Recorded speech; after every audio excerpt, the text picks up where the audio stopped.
Welcome, everybody, to Does That Make Sense? Episode 12. I feel like we haven't actually been doing this for 12. I mean, we have, but we've recorded some episodes multiple times in a week, and I can't believe we're 12 weeks in because we only release them 1 week at a time. So 12 weeks, 3 months, unbelievable. Very excited. Today, I am thrilled because the guest that we have today is, I'm not like blowing smoke just because he's sitting here. He's my hero. He is a legend to me, and I'm thrilled to have him on the podcast. He has joked with me a bunch about how, when are you going to have me on? When are you going to have me on? And I was like, I don't know. Maybe we'll have you on, maybe we won't. And so I'm excited today. If you know me at all, then you know this man. And if you're watching and you don't know him, then you're in for a treat. It is a thrill to bring to the Does That Make Sense podcast for the first time, my dad, Bob Denen. What up? What's going on? Nothing much. I just well, thanks for the intro there, man. I'm thinking like, wow, hero. Those are big names. Big right words. Big words for sure. And I was like, after I've watched several, I haven't watched all of them yet because I'm still behind a little bit. Nobody in my family has watched every episode of this podcast. But, let's just be clear. You know, the one thing that I would like to start off with right off the bat is that I'm not sure I understand the setup. That's fine. So, you know, it's like when this, we have it's like right here, this shouldn't this be like, hold on. In the center? Oh, he's going to move it. You can change it. It's fine. Shouldn't that be, I mean, did you hear that James came out with some kind of announcement at 9:00 today? No, it was at noon. He did the second, LeBron James did the second decision. Right, I mean, we'll honor him, but I've been too busy. What did he say? It has to do with like I think it's a brand deal with Hennessy, which is booze. Are you kidding me? Yeah. I thought he was retiring. No, not retiring. I think that he knew that everybody would think that, so a lot of people tuned in. I don't know exactly what it was, but my sister texted me and said, LeBron announced something with Hennessy, and that was it. And that was the thing. And I said, that's hysterical. He's endorsing the yak. I don't know if he's endorsing it. I don't know if he's got like a arm, if he's owner, some sort of, I don't know what it was. But it's hilarious that a billionaire who is, you love him or you hate him, he's legendary athlete, easily in the argument for one of the greatest Cleveland. I'm indifferent. I'm not. I think that he is in the conversation for the greatest Cleveland sports athlete of all time. I mean, yeah, he got us the ring, but yeah, so he's not going back to Miami. He's not going back. Well, I mean, if he is, he didn't say it today. So I think he's going to be a Laker until he retires. Okay. I don't want him to come back to Cleveland to retire. No, I will say that because we're so close to like getting over the hump and getting a ring without him that I think to bring him would be something that is just, it'd be nice for him to retire a Cav, but I don't know that it's necessary. Yeah. So why did it take so long to get me on here? Well, 12 weeks in. 12 weeks in, because I wanted to. If I would have brought the best guest in early, people would have tuned out. You know? You're full of it. And so I wanted to just go. No, because I thought too. Like I want to stretch it out. Like Mom joked about when you're gonna have me and your dad on. I'm like, Mom's not gonna sit in here. All she's gonna do is make fun of me the whole time. Mm-hmm. You know. I can't wait. Right? She watches all the time. We only have 2 mics. You know, yeah, she can't. She's talking to Brandon while she's watching the podcast, and I'm like, "It's recorded, honey." Yeah, she was. She was harassing me during it. Yeah. Oh, that's she's like, hilarious. "Wow, way to throw me under the bus about that Andy thing." I was like, I didn't mean to. Yeah. How many episodes have you watched? Do you remember? 2 or 3. Because you've watched 2 or 3 more than my wife. Like she hasn't watched any of them yet. Right. And she tells me, she's like, not my thing. No, I'm not going to watch. Well, it's like we're around you. And all I don't day have long. a problem saying this because she'll never know. Right. You can roast her all you want. Yeah. You talk her up. You could just be roasting the heck out of her on here if you want to. Just the whole time she'll be like, how's the podcast going? Great. It's going awesome. Yeah. I don't think Courtney's watched any yet. Danny has watched a few. I think Danny's my brother-in-law, if you don't know, and so, but yeah, so I'm excited because like we could go for days without stopping and talk about everything. And so when people were like, what are you going to talk about? I know your dad's going to be on. I said, I honestly don't know, because we're just going to start talking because there's so much like from like you and I are in the same field. I've always followed in your footsteps. Like we do the same job. We like the same things. We process the same way. Before we started, I made a joke in my head. I was like, I got to say, when we do the intro, if it looks like you're seeing double, you're not, because we get that all the time about how we look so much alike. But so I really we'll just chat for a while, like we're into some crazy new things that are happening right now with the baseball building, and Yep. We're taking the vision and just kind of, I wouldn't say we're changing it. It's being warped into legacy type things is what's being done. That's and really where personally I'm starting to take more of a initiative is long-term setup, long-term, what does the companies need that will, not just go through the test of fire. They've been through the test of fire, but now how do we just handle little storms and how do we establish things?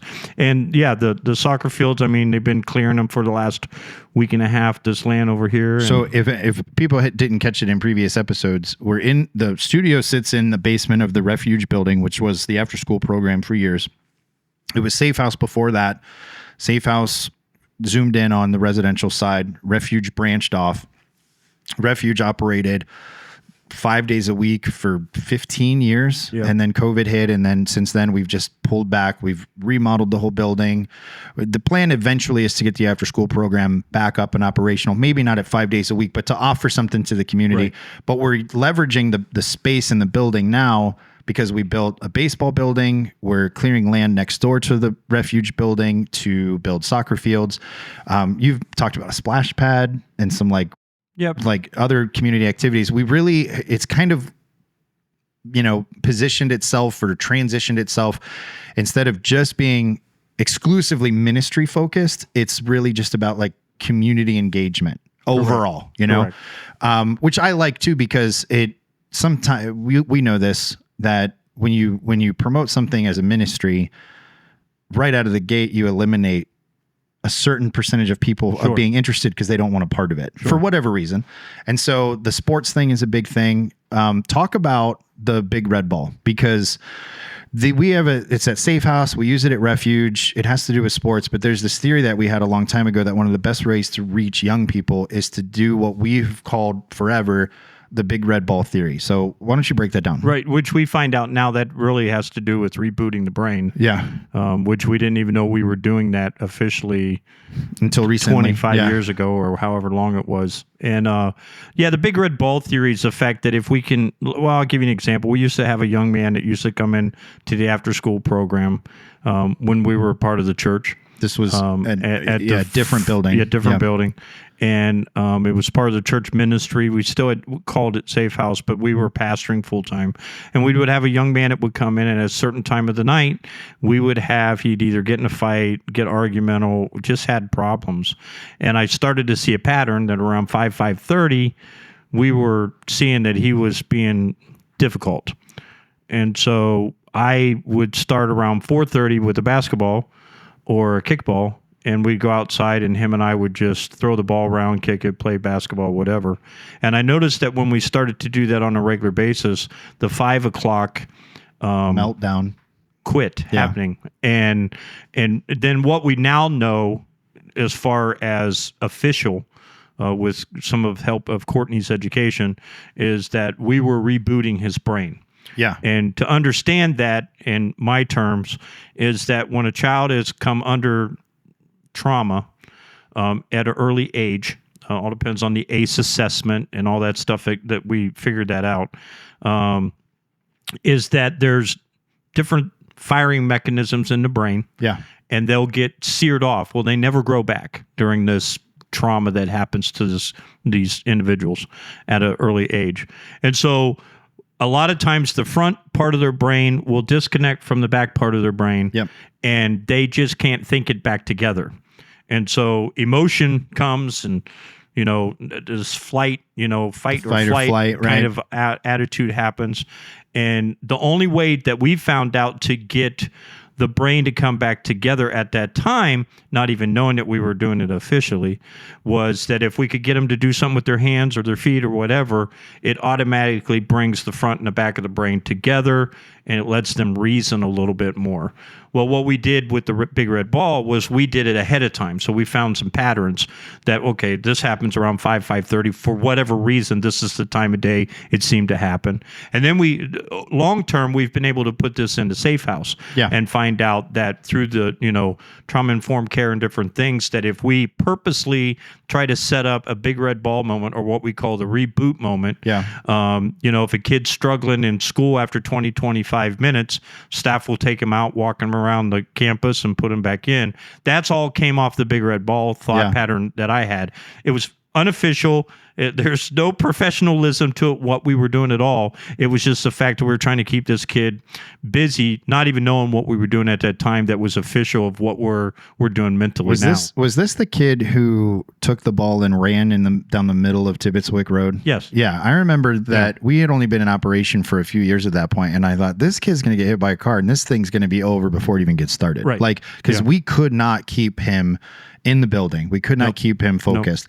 And he had brought a basketball, and then he was mad because somebody wanted to play with it, and he took it and he went home. Right. So it was literally like he literally wanted to take his ball and go home. Like that's a phrase that you use when somebody doesn't get what they want and they wild out, right? Right. And so I remember talking about it because I remember thinking, oh my gosh, like there's cars honking, there's tires squealing, like people are swerving. It was like I don't know, it's not a high speed area, but it's busy. Right. And it was like, oh my goodness, I can't believe this is happening. He had no care in the world that he was walking into He was completely disconnected from reality. Any sort of consequences. Right. Yeah. And that's really what we found out that was happening with a lot of the kids at different times. And so that's what really, when we begin to go into Safe House, then I would always carry a tennis ball around with me. Yeah, I remember. And you could always hear it bouncing down the hall as you were walking. Some days if I was thinking or stressed out, I'd be up and down the hallway. This was before your time, Brandon. Bouncing the ball. Yeah. And then we had something that happened. We tested it when we were building the campus. We had a young lady that would come up, and every time she would get deregulated or dysregulated in one way or another, she would start hiccuping out of control. Yeah. And then she'd get mad, and then she'd cuss everybody out. She never really got physical, but she got real aggressive. Yeah. And so one day we were building the campus, and our offices was in the trailers. Construction trailers. And she comes down screaming and hollering at me, and she's hiccuping, and she's upset, and I'm throwing a tennis ball in the air. Big red ball, except it's a tennis ball this time. And I'm throwing the ball. Everybody comes out of the office to kind of watch what I'm doing because they know that I'm insane, and they want to prove that it's not going to work. It's not going to work. And I'm throwing the ball up, and I'm trying to put my hand in between it, like throw it up. And how many times can I swap my hands in between it before I catch it? And then I would drop it on purpose. And finally, after about 10 minutes of me doing that, her screaming and yelling and cussing at me, she goes, "What are you doing?" And I said, "I can't get past 6. And she goes, "What do you mean 6? I said, 6 swipes of the hands and the ball, and then I catch the ball before it comes down. She goes, "I can do 7. And she's hiccuping, and she's still wound up. After about 3 minutes of her getting the ball, I gave her the ball, and I said, "Well, let's see what she was like 8 or 9, 10. I don't know. She was doing really good." And she had quit hiccuping. And so I let her do it for a minute or two after that. And then I looked at her and I said, "Where's your hiccups?" And her eyes opened up. She got really, really big eyes. I mean, and then she looked at me and she whispered, she goes, "And I'm calm too." Mm-hmm. I said, "Yeah, so now let me teach you." So then I taught her at that time, because a lot of times these things can't be fixed physically. Yeah. So we have to teach the individual how to regulate themselves. Yeah. And so I spent a little bit of time, about a half an hour with her. I gave her the tennis ball.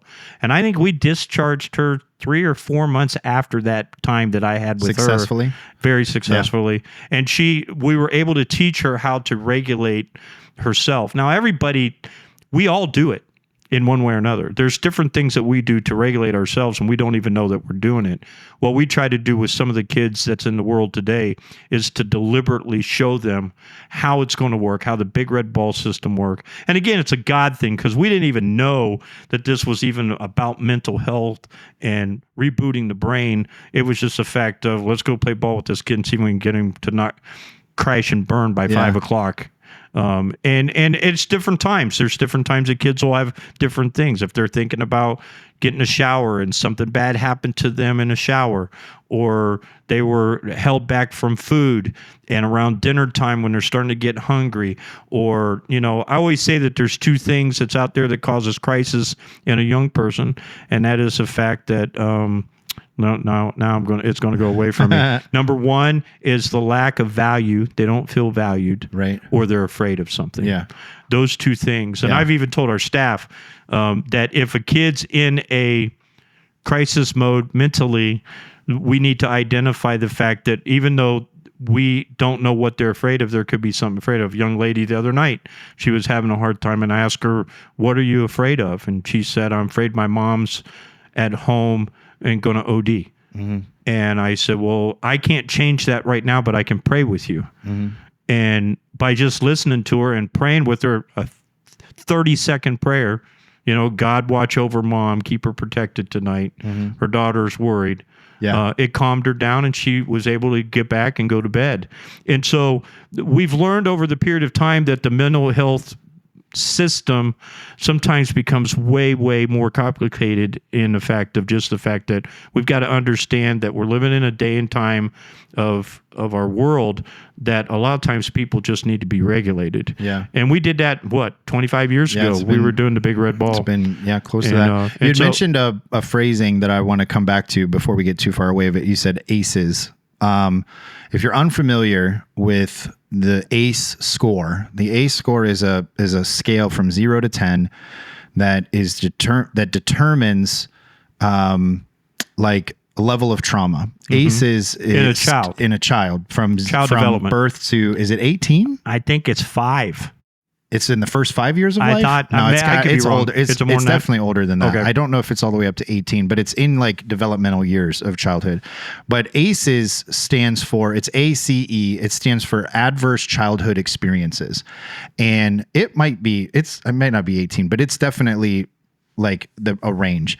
And you ask very simple yes or no questions. There's 10 of them. And if it's a yes, it's 1 point. And if it's a no, it's 0 points. You can look it up online. It's very easy to find. And then afterwards, you get determined. Anybody who has a 4 or more is considered to have more than average trauma as a child. The higher the number you get, the more the brain will become dysregulated, and the age in which the trauma happens as well, because the brain develops from the back to the front. So the back part of the brain is where your fight or flight response is, and then as you develop, it develops in the front. To the front part of your brain being the last thing to develop, which actually doesn't happen until your mid to late 20s, 25, I believe. Yeah, it's maybe 64. Yeah, depending on who you ask. Right. Yeah, and then after you hit a certain point, it sometimes can. I don't know. Maybe I go backwards. Not where you are. At 64. You're still sharp. And so the higher the number of adverse childhood experiences, the more trauma you experience. The age at which it happens, there's this kind, and I'm generalizing and really dumbing down the idea. But if you experience severe trauma at the age of 3 or 4 and it's never addressed, when you experience crisis that's anything related to that type of trauma or even unrelated, your brain reverts back to that age's fight or flight response. So you imagine that a 4-year-old who experiences trauma is going to have what some people would consider to be a tantrum, right? They don't get what they want or whatever. Something bad happens. They have a tantrum. They can't regulate. Imagine that same response, but in the body of a 16-year-old kid. That's where a lot of this violent behavior comes from and some of this stuff, because unless they have someone to coach them through how to regulate, the brain can redevelop. That's another thing that we've learned. It can redevelop new sensors. Yes. But it will never heal what's been seared.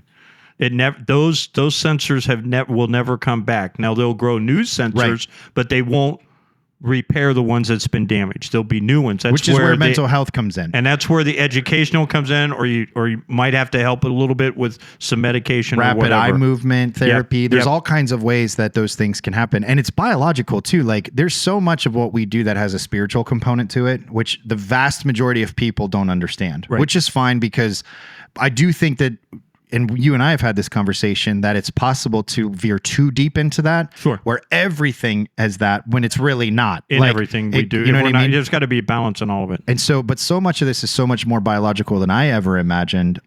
Growing up, Christian, on the more conservative side, very evangelical. There was this idea, it was like, you pray for it, or, more faith or whatever, when in reality, it's like, no, it's biological too. Like something actually happened to the protein-based thing that makes up the brain, and it can be repaired and it can be done. And it doesn't, prayer helps, but like it takes, like I can't pray for more muscles and then be more fit tomorrow. I got to put the work in. And I could have as much faith as I can, but I'm not going to lose weight because I have faith on it. Right. I have faith in the fact that if I do push-ups and eat better, the weight will come off. The work has to follow. Right. And so that's why I think, and part of the podcast, we say it almost every week, that we want to create a little bit of controlled chaos to try to make sense of the chaos we can't control. Right.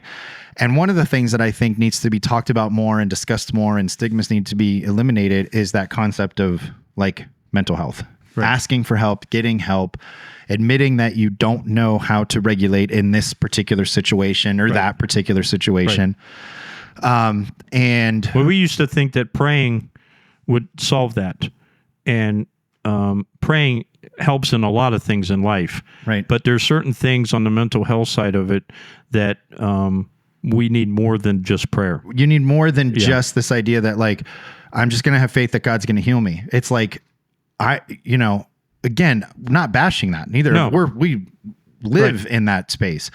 But that's similar to saying, I need eyeglasses. And you go, I'll just pray about it. Right. You know what I mean? It's like maybe, but also you can go to the eye doctor, you can get corrective lenses, and then you can keep praying for whatever. Yeah, I always felt like there was this negative tone about mental health for years. I mean, I think society's putting a better light on it now. But what we've learned with teenagers is the fact that, yes, there's some physical things that's happened to them at a very early childhood experience that, yes, can God heal them? I believe God still heals today, okay? But I also know that he's given us wisdom on how to help them where they're at. And through that, helping them where they're at, they get healing. Yes. And so that's kind of where we're at with it. But yeah, just kind of strange. We were doing the big red ball thing, didn't even know what we were doing at that time. And we were able to keep a lot of kids, regulated during the after school program for sure. So we talked a little about what we do now and a little bit about the history of it. I want to go way back because when I was a kid, you worked at a place called Murphy's Oil Soap. Mm-hmm. To this day, it's my favorite smell ever. My least favorite smell. Yeah, because for you it was hour drive, 5 a.m. I get nauseous now when I smell it. I don't. I want hardwood everything so I can clean it with Murphy's Oil Soap. I won't visit you when you do that. I love it so much. I am 41 years old. You have not worked there in 30 plus years. This is something Angie would right now. She's talking and saying exactly how long it's been. It's been close to 30 years because we moved into this area when I was 10, and it wasn't long after that you were done. A few years, yeah. I still, when I see it in a store, stop, take the cap off, take a whiff, and then put the cap on, put it back on the shelf, and leave. Like I will smell it every chance I get. Right. Do you still have a bottle? Yes. Where is it? I don't know right offhand. Oh man, I want to smell it right now. That probably sounds like I'm like some sort of no. Hey, you could have worse. Well, we'll just let you could that go. Smell worse things as a habit. Yeah. But no, I would waft it though. Like I wouldn't stick my nose in. But I remember you'd come home from work, I'd run up to you, I'd give you a big hug, and you'd have that really hard, rugged Carhartt jacket on, and it hurt my face when I gave you a hug because it's that material. Right. But I loved the smell. So, and you used to take me to work. Like 1 or 2 days a year, you would take me to work. I can't imagine that would be allowed today because it was a wide open operating factory. Pretty much, yeah. And you had me on a forklift at one point. Yep. And I'll never forget it because you let me control it. You said, be careful now. This thing could lift a car. And in my little brain, I was like, oh my gosh, it could lift a car. Like I was like blown away at that. And then I'm going to tell this story because we're going to put a guy on blast that has no way to defend himself. But there was they used to play pranks on you and they would hide stuff in your calendar on your desk. I don't think Brandon, you're going to like the story. They used to, Dad was a religious person, Christian, outspoken, not overly aggressive, but everybody knew it. Everybody knew. You know what I mean? Right. And so as a way to play a joke on him, they used to hide torn out pages of porn, Playboy, whatever. They would cut it out or rip it out, and then they would put it underneath into my his calendar, and he wouldn't know. And so he would flip to the next month, and if that was the month that they put it, there it was. And so I'll never forget. I'm playing in Dad's office or whatever it was, whatever room. You didn't have an office; it was like a shared space. I'm not so sure your mother knows this. She does, because I remember specifically her going, "Bob, make sure," or whatever. And you both of you are flipping, and then there's the page, and I didn't see it. I want to be very clear about that because they were good parents. They protected me from that. And I just remember going, oh! And they slammed the page down, and Mom's eyes got real big, and you were like, there it is. And then you pulled the page and you ripped it out and you crumpled it up and you tore it away and you said, okay, you could draw on the calendar now. And I would just go about playing. And it was only as I got older and I heard that story, that same person was the one who did the dollar drop deal, and you take a $20 bill and he says, if you can catch it, you can have it. And I'd never caught it, but he was that kind of guy. Do you know what I mean? Like the bar trick guy. Do I know him? No, he was just a worker that was there. He was shorter than I was. He was an outgoing kind of person. Was his name? I think I remember his name. What do you think? I think was his name Kevin? No, Kevin was good. Okay. Kevin was the good one. Okay. Kevin was one that played the. What was his last name? Kevin Latarsky. I knew it. Kevin Latarsky. I didn't want to take a risk in case I got it wrong, but I knew it was Latarsky. We don't have to bleep Kevin, right? We don't have to bleep Latarsky. We can bleep the other guy if you remember the his other name. guy, his first name, I think, was Scott. We don't have to bleep that. You don't? It's not the Scott we know. No, it's not the Scott we know, but it's a funny another joke. Scott. I mean, I remember when I married my wife, my sister-in-law's first Christmas gift to me was a Hooters calendar. Nice. Because of the same thing, right? But as an adult, I'm not like, oh my gosh, get rid of it. Like I threw it in the back of some closet. I just wouldn't react to it because they wanted me to. Yeah. Mm-hmm. So I just, every time I saw it, I just crumpled it up and threw it away. That is so funny. I mean, but I had to tell Angie because I didn't want Angie walking into my office and thinking that you I was had him storing stored. it. I have funny jokes. I'm just going to hold on to them for right now. Okay. That's a really funny though. That is really funny. There was always guys at work that wanted to push me to the edge of my faith. And why is that a thing? Does that make sense to anybody else? Like, what is it about trying to get a person who doesn't cuss to cuss? Why is it a thing to say a person who doesn't smoke or doesn't drink to smoke or drink? Right. Does anybody have any theories? Just testing their resolve. Is that it? Is it that simple? Yeah, it's just pretty to easy see to if do. they would give in. Yeah, I usually do it when it's harmless, but most like that kind of thing, I probably would not be like putting porn in Bob's whatever. I but mean, But you gotta keep in mind, I got a lot of years and a lot of experience on me now. I'm not so sure anyone would do that to me now. I mean, but when I was younger, you were my age. You were younger than I am now when that was going on. This is another thing. I say it like I did all the work. Steph had my first son when I was 30. I was 29 ish, right? You and Mom had me when you were 22. Right. That is insane. Yeah. If I had That's why Ethan, I'm so young and vibrant right now. I guess so. If Steph had Ethan when I was 22, my goodness, he would be 19. Is that right? Mm-hmm. He would be 19 years old. You had a 19-year-old when you were 41. Mm-hmm. But I was a treat though. So it's not like it was hard, you know? Yeah, I mean, you're the only one I had to take to the hospital 500,000 times, which reminds me of Ellie. I think Ellie's your Andy. Okay. And we'll leave that alone. All right, listen, I'll take it. I'll take it. And because you used to. I don't remember Courtney going to the hospital a lot when we were kids. So. Courtney didn't go to the. I don't remember Courtney going to the hospital. She got her finger stuck. Anything. She got her finger. Oh yeah, she got her finger stuck in a when she zipper was like of a 16. Yeah, she wasn't a child. She went to pull the zipper of a sleeping bag and it broke, but it broke in a way where it clasped. No, she zipped her finger up in the zipper. Oh, and it would like closed. Yeah, it was zipped up in her zipper, and I had to cut we were at a camp for basketball.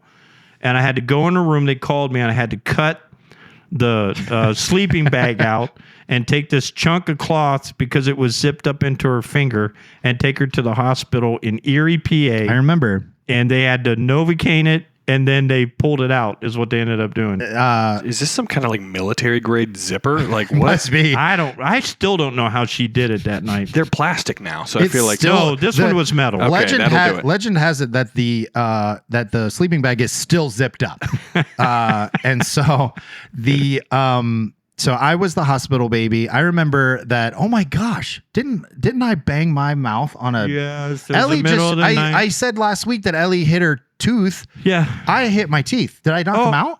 No, no. That was another day that you knocked the one out. Oh yeah. But I think you were like 1.5, 2. Woke up in the middle of the night. You used to wake up in the middle of the night and you bring your head up and then put your head down on the pillow real fast. Yeah. And on that, I was a headbanger at 14 months old.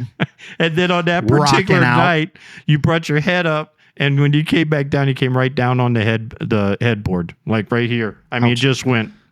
It makes. And then I looked at you, and then you just looked at me, and you started crying. You were maybe 2-3 years old at that time. So you ever get that thing that makes your butt tingle? Like you think about what it felt like. And so we're at the hospital. Then you got your. I got a tick.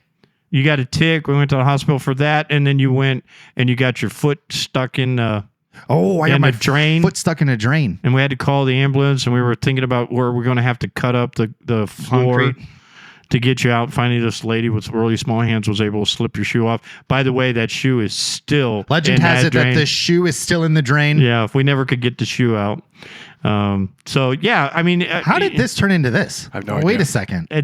That's why I got the gray hairs. This went off the rails. I just told you the other day the reason why you get gray hairs is because of the thing. But here's the thing about it: the whole thing with Ellie, you weren't there for it. I had to take care of it. So what's up with that? I told that story last week. Yeah, it's like, wait a minute, I'm over this. I talked to the lady at the hospital, and I said, I'm Grandpa. I said, these days should be over for me. What'd she say? And she looked at me and she goes, they're never over.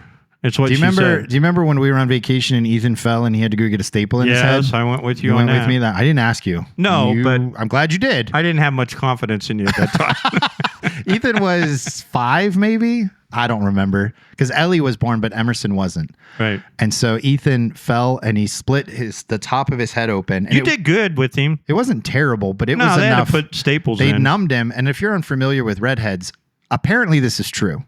Have you heard that redheads and like Novocaine and like anesthesia and all that? I have heard that. Is it true? Yeah. It's true, right? I was a redhead. It was. You still got red hair. I'm not but they're anymore. less susceptible to Novocaine and anesthesia. They usually need more of it or it wears off faster. Yep. And I didn't know that this was true because when Ethan split his head open, they put a topical numbing agent on it. And then they said, we got to wait for so long because then he won't feel this and we're going to come put staples in because you can't put stitching because it's really thin, like skin. The stitching, whatever reason they had, they couldn't do stitching. They did staples. So they had this little gun and they went, right? And he like screamed. Yep. And she was like, oh, he shouldn't feel that. And I'm like, I'm pretty sure he did. Like, yeah, you think so? Duh. Like he wailed. And then she went, well, we got to finish. And I said, how many more? She's like, I think I can get away with 2 more. Then she went, right? And she's like, okay, 1 more. And then it went, and she went, oh. And then she pulled it away and the staple was half in. Yeah. So she had to pull it out and then do a 4th one. So that problem exists on body staples as well as paper staples. Yeah. I mean, she basically ran out of staples in the head staple gun. It got jammed up. So she was like, oh shoot. Chunk, and she's throwing them back in. My sound effects are terrible. She had to get the staple remover. Yeah, she got a staple remover. She was like, somebody call Office Depot. And so she got the staple out, put another one in, and then I was like, okay, so are we done? Like I'm holding him like forehead to my forehead and I'm talking to him and he's, like I said, 4, 5, maybe 6, young enough to where he can understand, but not old enough to where he can really grab it. And he did great. So we had to go back a week later. We're on vacation. We had to go back a week later, and then they had to pull the staples out, right? Because they weren't stitches that dissolved. We had to go back. So they do the numbing thing again. This time I'm like, don't wait as long, because if this thing is true, it fades before you get to work. Like if the directions say 20 minutes, wait 15, come take the staples out. It can't be any worse because he felt it already. Just do it. So they come and it's easier this time. They pull him out. He's cleaned up. It's fine. So that was the only one with Ethan. Mm-hmm. Ellie has had several. We've had teeth. We've had... and when we were at the hospital, they were getting ready to they said, all we have to do is put UV light on it and we're ready to go. And then the UV light didn't turn on. And then he went to turn on the UV light and it wouldn't turn on. And he was like, somebody didn't charge the battery. I said, well, how long does it take to charge a battery? He said, 6 hours. It's 10:30 at night. And I went, are we waiting for it to charge? And he goes, no, but I don't think what we put on is going to stick. You're probably going to have to come back tomorrow. And then they doing some other stuff with her. And then he comes in about 20 minutes later and he go, I got a partial charge. Let's see if it'll work. And you only need it for like 30 seconds. Yeah. So he was able to get it on there. And I'm thinking, it's, where's Andy? Where's Steph? Where's everybody at? In Aruba. Well, I just want to be very clear. I was in Aruba. I was awake. Yeah. You were awake because you were on the phone. And I was listening. Steph had fallen asleep. That was a rough night for her. She kind of crashed just from the emotional strain of it because it's hard being away from your kids, and we felt bad. You were supposed to travel that weekend and you didn't. Yeah. And I was so grateful for that because that would have been really hard on Mom. Would have been tough because she had the other two at home. Right. So it was a lot. So yeah.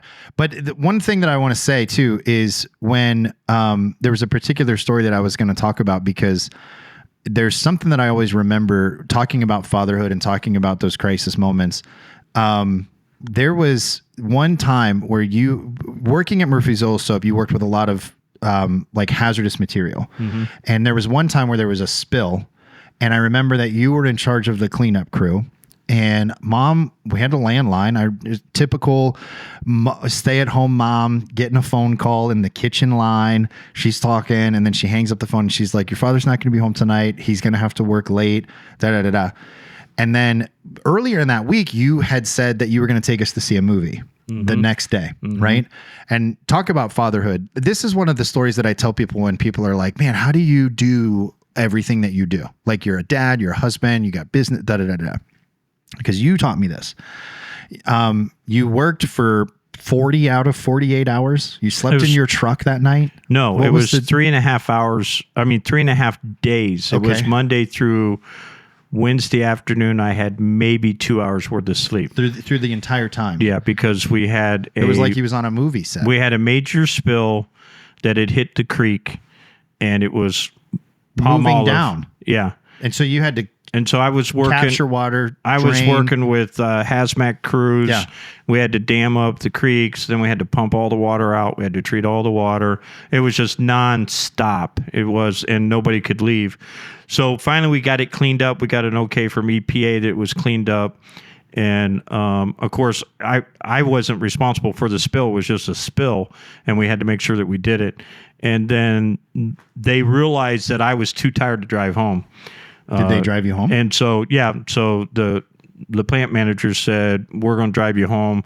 I'll have someone follow you. We're not going to let you drive home. You because it's an hour. It was an hour and 5 minutes to drive home. Yeah. So they were worried about that. So I walk in pretty much feeling like death warmed over. Yeah. And I was like, you looked like it. And it was time. I remember this. Time to go to the movie theater. Yeah. You literally laid down for 40. I promised him. Yeah. You literally laid down for 45 minutes. And then I walked in and I said, is it time to go see the movie yet? And to his eternal credit, he went, like, he rolled out of bed. I can vividly see this in my head. He wiped his eyes and he went, yeah, let's go. I don't remember and the you movie. could tell the deep breath. I don't either. Oh, I was about to ask. Because it was some cartoon. Like, it was, for me, I was 8. It was one of those things that, like, we got to go. It was just one. It was like one of those moments, And Courtney was very little, probably 4 or 5 years old. I think I slept through it. And I remember at one point we're in the theater. We had bought the tickets. We did the candy and the popcorn. We did the whole thing. And I look over and Dad's going like this. And then he looked at my mom and he goes, "What movie are we seeing again?" Mm-hmm. And she said it. And then for whatever reason, even as a child, I remember thinking, this dude is very cool. Because, like, we're here, he could have said, you have no idea what I've been through in the last couple days. Insane, one of the two. Either way. But see, that's the thing that I think we need to talk about for just a minute, is that when you're a parent, insane is cool because you do things that don't make any sense. Right. You do things that people don't understand until they're a parent. I one time helped somebody move, and 2 stories, and then we're going to go to like a little fun segment that we do, because we got a million more episodes you and I are going to do. If anybody watches this one, I don't care if they watch. If you share it on Facebook, they will. Okay. You got massive following, by the way. There's a few people. Yeah, a few celebrity. people. He's over here like humble. My numbers are gonna boost, and people are gonna be like, "Wow, Andy's pretty cool too." The question is how many of them really like me? That's the whole thing with social media. If it's online, it doesn't matter. Right. That's what Brandon. That's what he's told me the whole time. He goes, "Dad, bad comments are just clicks as good as good. Clicks. Hate views or views. Yeah, I'll take it all. So, because we could talk about the different enemies I have in the world now, and all I'm trying to do is just help people. Nobody's made it viral by being liked. Anyway, that's not true. So I told the kids that I'd be home that night. This happened 2 different times. I helped a friend move. She lived in New York. I helped her and her family get her stuff to New York.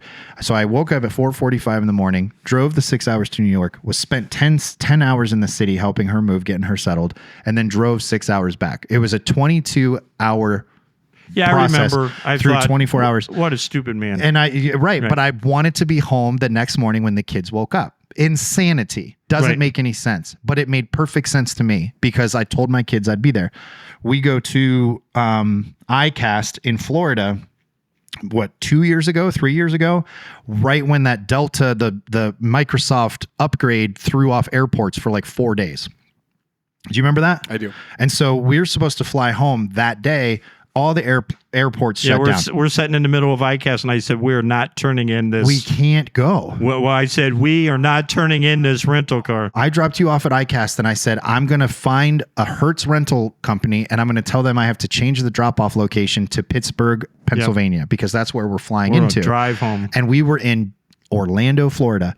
And I said, I told the kids I'd be home. When they woke up tomorrow, we have to get home tonight. So at 11:30 a.m., we started a 17-hour drive from Orlando, Florida to Pittsburgh, Pennsylvania, completely unprepared. When we woke up that morning, we thought we were flying out at like 3 p.m. And we'd be home by 9. And we almost made it. And we were in the mountains of West Virginia at like 1:30 a.m. and I had done the vast majority of the driving. Right. And not you drove some, but I was fine. I felt good. I'll drive it or whatever. And you were the one that was like, you need to stop. Like we have to stop. We have to sleep. Like I'm not worried about, I trust you. Let's go grab a couple hours sleep but somewhere. If you're not going to get home until 5 a.m., just tell them you'll be home at 9 a.m. and let's get some sleep. Right. So we ended up stopping and it was nice because it got us there the next day. The next morning drive felt way longer than what we had left, but that's how it goes. But we made it home. The kids had made these cute little signs. Steph had done this whole thing and they were very understanding. But parenting makes you do things that you don't do because they don't make any sense. But when you're a parent, it's the only thing there is to do. And this is the quote that I want to say that you taught me. And then we're going to get to the last segment of the day. Is that I remember asking you one time, because when you worked at Murphy's Oil Soap, which eventually became Colgate, okay? Mm-hmm. Not eventually became, but Colgate bought that company. You, in the next episode you're going to talk about how you got that job. We'll save it for then. Good. I asked you, how do you do this? You owned a landscaping company, right? Mm-hmm. And I remember asking you one time, how do you do it?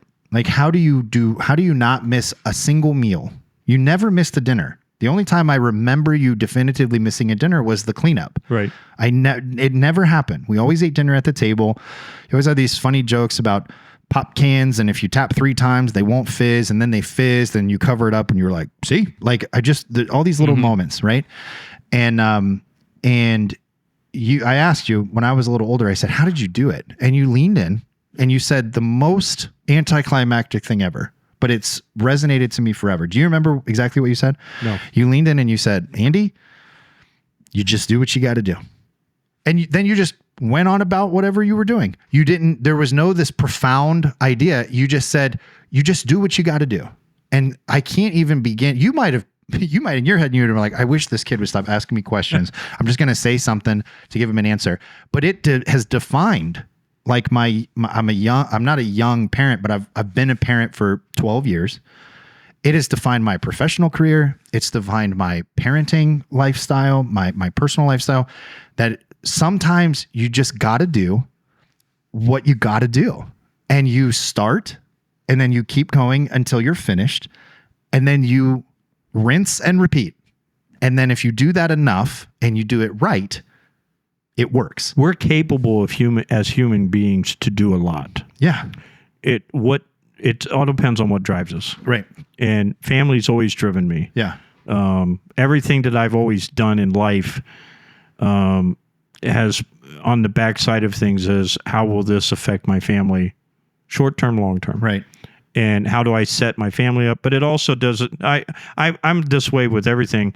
I'll look at everybody that works with us, for us, around us, and say, what can I do to help move their dream or their vision forward? Right. What's my piece of the puzzle? Yeah. But as far as a calling to be a father, it's one of the best callings you could ever have. I interviewed one of the local guys that was fireman that was putting in to be the fire chief, and I was part of a committee here in the township. And I asked him, I said, what's your greatest accomplishments? And I know what the answer I wanted. And there was 3 or 4 of them. He's like, well, I became lieutenant, and I came up here, and I did this. And I said, okay. Next guy came in. I said, what's your greatest accomplishments? And he said, I've been able to, hold down 3 jobs at the same time. I grew this company. And I said, okay. Then the other guy came in. I'll never forget him. I can name him because he works out at Youngstown now, in the city of Youngstown. And I said, what's your greatest accomplishment? And he just looked at me flat out and just said, my family. And I voted for him. Yeah. Because of that, because I realized that anyone that puts that first in front of we do a lot.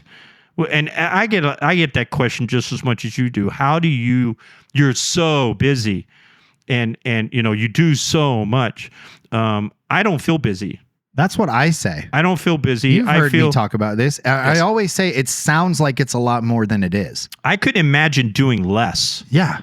Right. It's like, okay, all right, let's get up. Let's go to work. It is what it is. Yeah. Let's go, and maybe we are insane. We could be. I think in the world that we live in today, I think there's more, because one of the problems I have is with the 8-hour employee. I struggle with that. Okay. I'm just going to be honest with you. I'm laughing because like Brandon and Nate and Ryan, all 3 of them all work really hard, but I don't expect more than 8 hours a day. And so, usually I base our freelance rate when we have freelancers on a 10-hour workday, because shoot days are usually shoot days. And you're good at this, because if you come up and you're done with all your projects, and I'm looking at Brandon, if you come up and you're done with all your projects and you've worked 38 hours instead of 40, you text me and you're like, hey, I finished everything. Mm-hmm. Would it be all right if I just wrapped up at 3:00 today? Mm-hmm. And I'm like, I said, I don't know if you haven't done that recently, but you haven't asked, because maybe you finally learned that if the projects are done, then what are you going to do for the 2 hours? Like, just be done, And so I'm laughing because like the job that we're asking these guys to do doesn't require more than 8 hours in a day. So I want to be clear that we're not bashing our employees while they're sitting in the studio doing the job. Stop. Yeah, you are. No, but it's he said, stop it. Yeah, but you are. He's seen it on me. Oh, yeah. You've seen me do that. Oh, yeah. If it's going to take 12 hours, then let's do it. Yeah. If it's going to take 15, then You've let's do it. seen that, especially on shoot days. Oh, yeah. Because I'm not on like, these trips. It's not sitting there and I'm trying to figure out how to get it through to be 8 hours. It's like, okay, let's get the work done. Let's do it. If you watch the episode with Gina, and I'm interrupting you, but I want you to finish the thought. When I had Gina on, Gina is like in the age category where her children are older as well, right?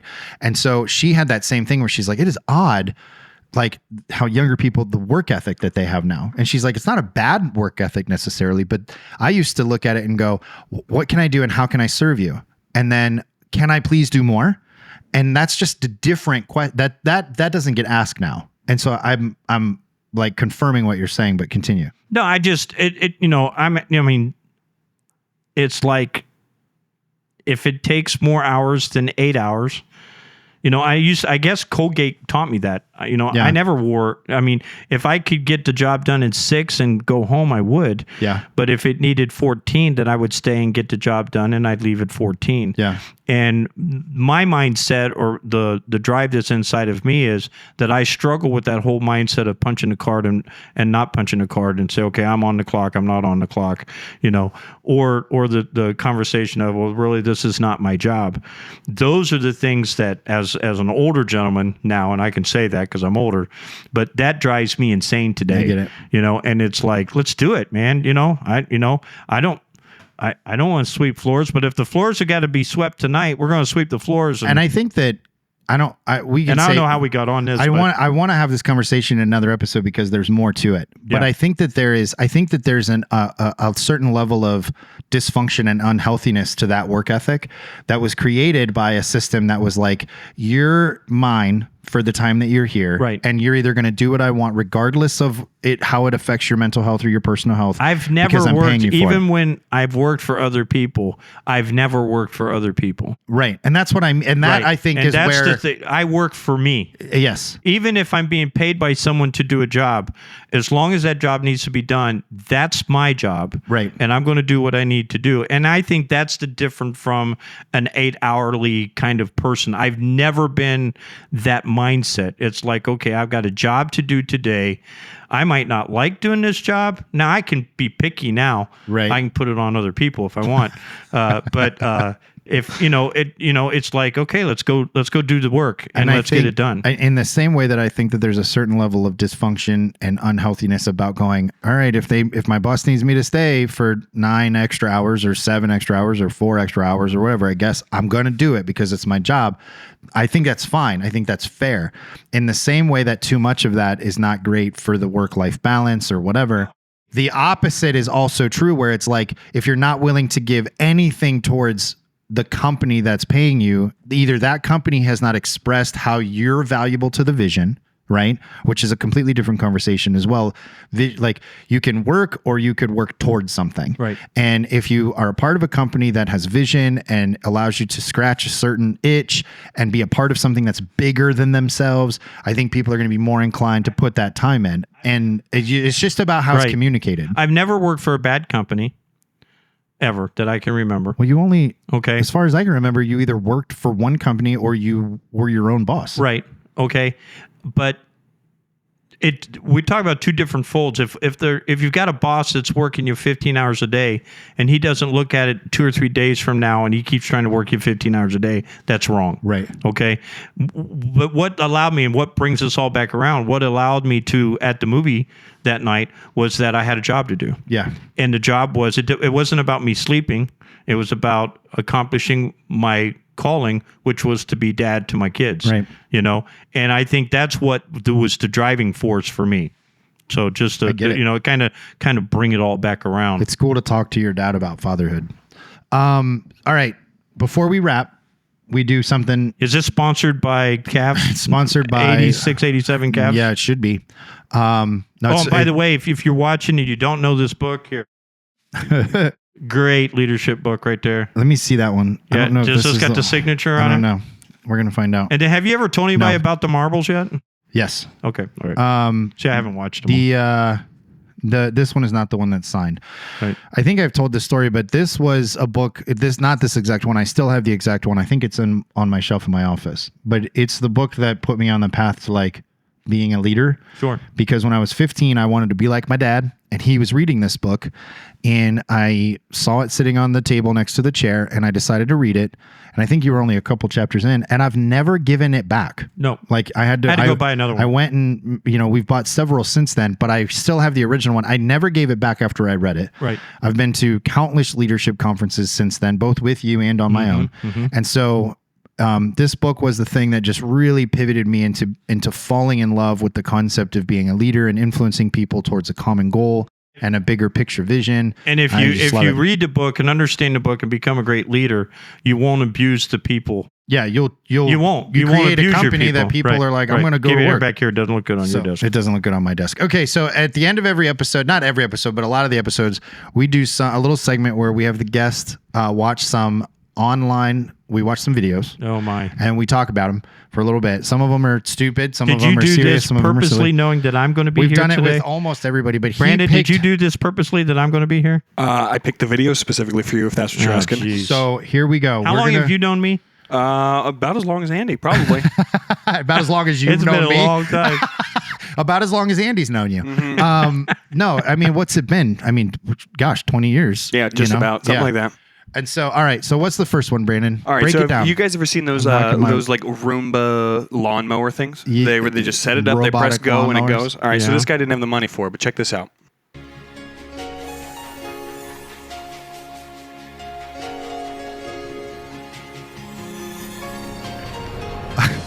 The music makes it. Wait, what is he riding? He's not riding. Oh, he's riding a lawnmower that's taking the edges off. Oh. What's going on is he's got a post in the middle of the yard and a rope attached to two spots, and it's doing all of it. I was going to say, that's not a robot one. It's going circular, and every time it goes around, it gets closer to the post because it's wrapping the rope around the pole. Exactly.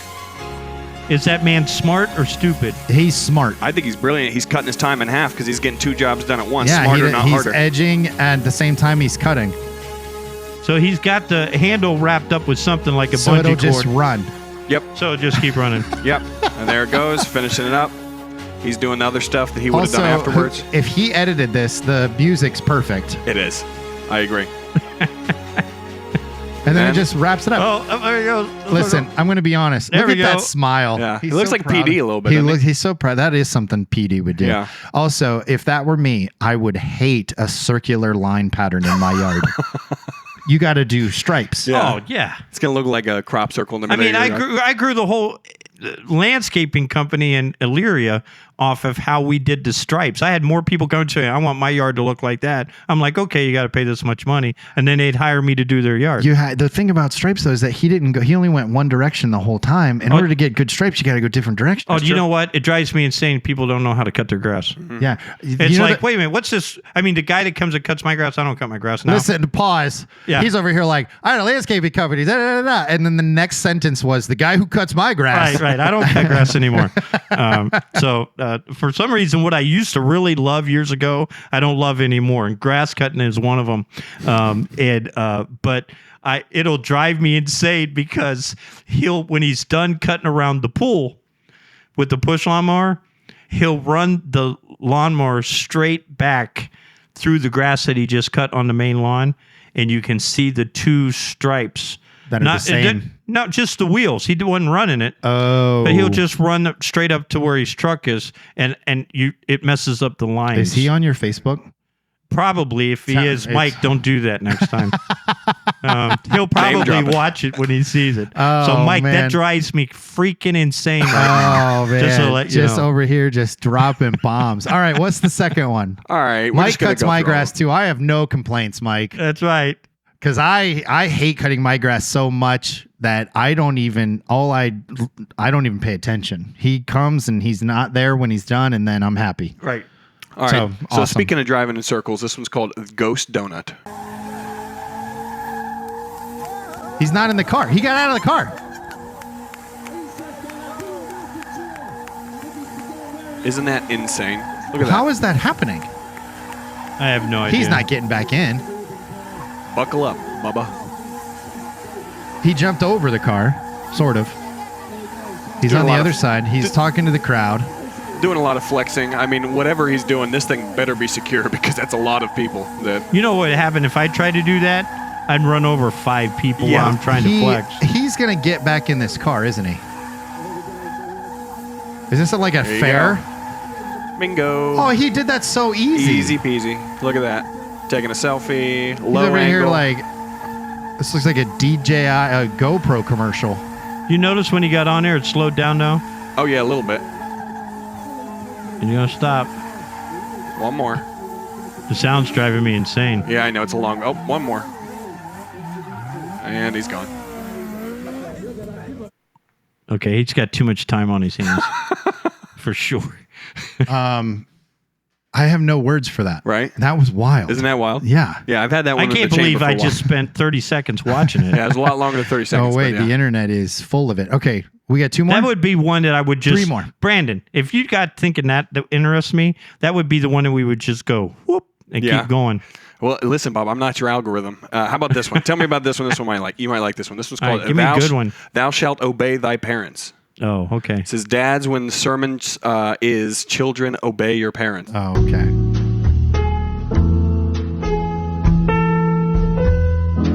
Is he the child or the parent? He's the dad. Okay. Looking over.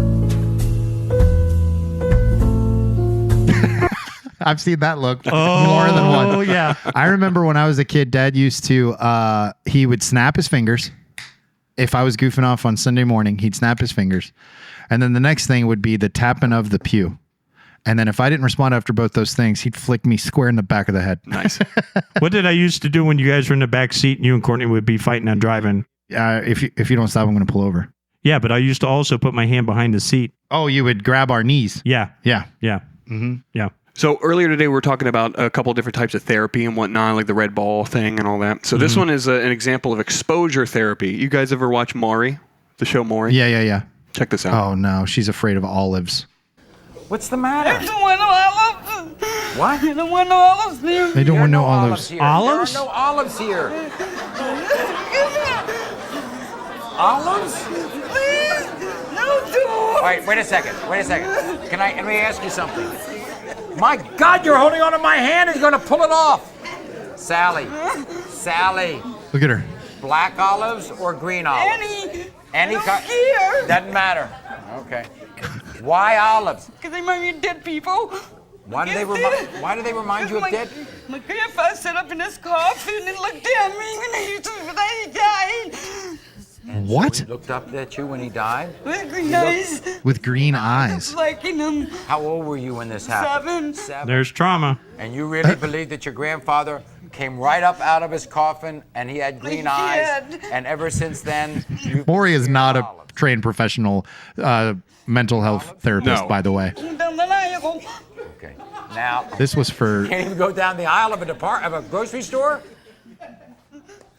Mary, you won't let go of me.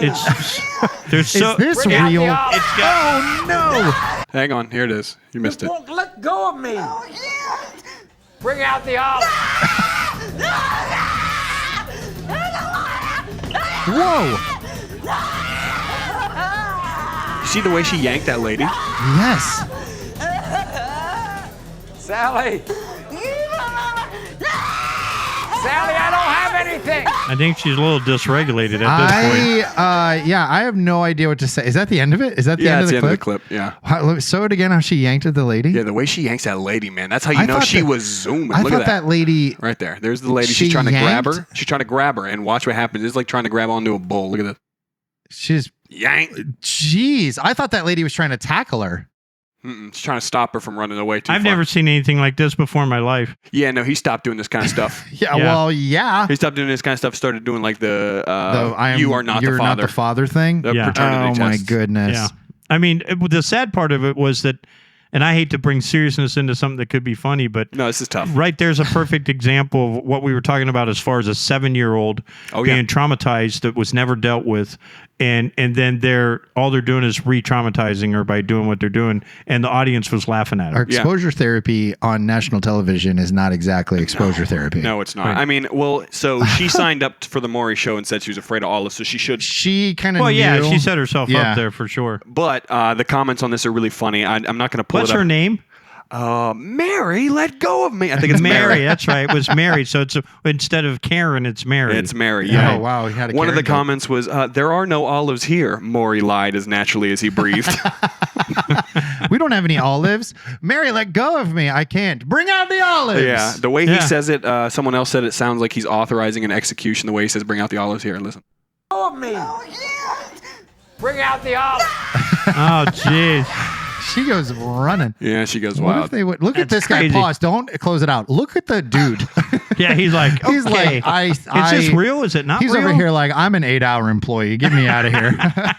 We ain't working over 8 hours today. Yeah, I don't want this. That's right. Also, those lights there, are they doing anything? Yeah, they're making a little bit more of a They got a pink on little the wall wash. there. Okay. Yeah. All right. I get Plus, it. also, this is Maury, so they're kind of used to their contestants Just running off the running. stage. They at have a some point. set behind the set just for that. The people will joke about how like Maury cameramen have to train running full speed on a just to chase the ladies down the road. Yeah. I mean, realistically, if you see the title, it says, I'm terrified of spiders, lizards, and olives. So Olives. this is the olives lady. I'm sure they had someone else earlier who was spiders. Spiders and So lizards. they were addressing fears in this episode. So what's your hers. biggest fear?